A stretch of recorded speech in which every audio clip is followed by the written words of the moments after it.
Alright, so for this one, normally I talk off the dome. I'm going to do a little bit something different. 78 Sports TV put up a video talking about a fight between James Kirkland and Miguel Cotto possibly happening, possibly going down. And I put a reply on it. And, I spelled it out so well in that reply, I figured, fuck it, might as well make a video about it. Just reading the reply and then maybe expounding on it a little bit. So, here we go. As a Kirkland fan, I'm not a fan of this fight. Kirkland cannot make the weight optimally or even healthily anymore. Once he stops fucking around and killing himself for these obscene paydays, he's going to wind up a super middleweight where he should have been moving to by now. He was 173 fight night way back when he went into the Yoshida fight at middleweight and got caught cold and dry as a bone. He was 174 fight night for Molina and 168 fight night for Tapia, and that's something that's been consistent with Kirkland is that for the past several years he's looked like death at the weigh-ins and like a zombie for the early rounds of all of his fights. He was 169 for Canelo and again looked like he could still use some rest and relaxation. His body type is almost identical to Angulo's, and Pero is basically a super middleweight himself these days, regardless of weighing 163 or 162 for his last couple of so-called official fights. Yeah, officially, his official weights. Even against Canelo, despite putting on a lot of pressure early, he didn't look like he had the same snap on the shots that he's had years earlier. He was pushing them instead of snapping/shooting them, and once Alvarez managed to hit him, he lacked the overall stuff to recover. Signs of being overdrained include being chinny, not having snap on your shots, moving sluggishly, and being slow to warm up, and Kirkland has exhibited all of these for several years now. Pretty much since he manhandled Brian Vera years ago, and that Vera fight itself was at middleweight, and I thought even back then, quote, wow, he looks stronger and more lively at 160.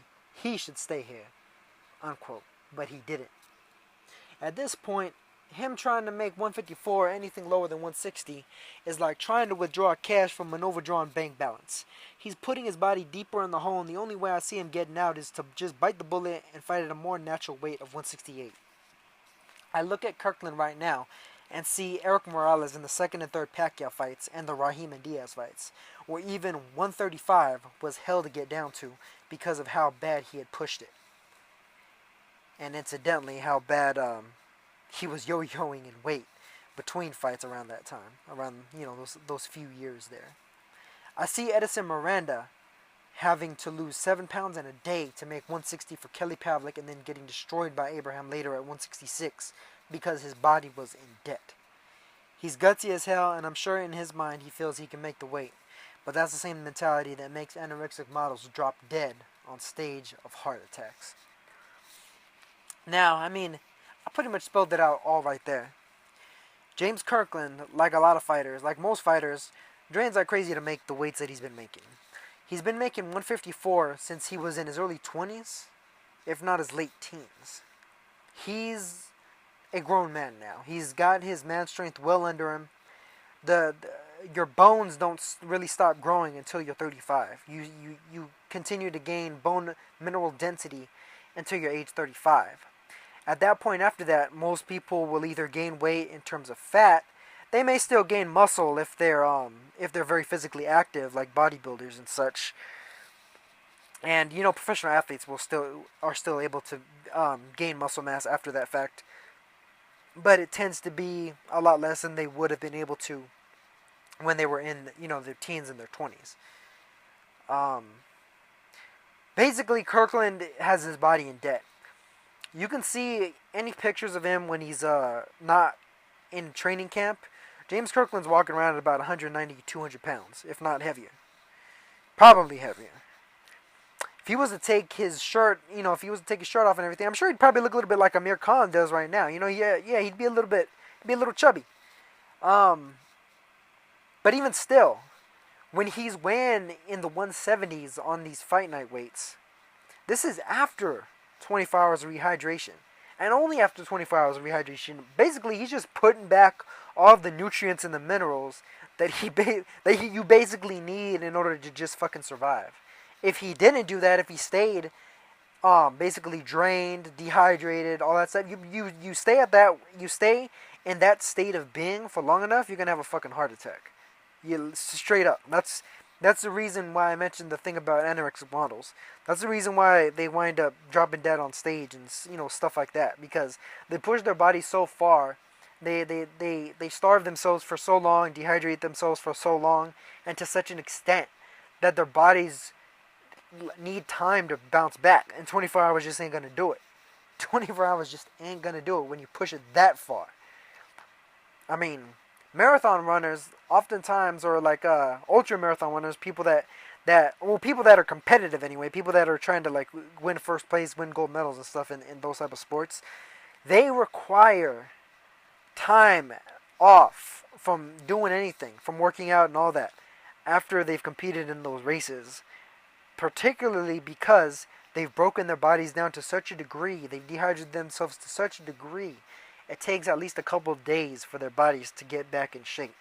And just making weight for these guys is a battle that's often harder than the fight itself. James Kirkland's pushing himself too far. And I mean, he's a guy that once he gets going and he's in the ring and once he gets warmed up, yeah, he can be dangerous. But that's something that takes a lot longer when you're drained. When you're drained, you take way longer to warm up.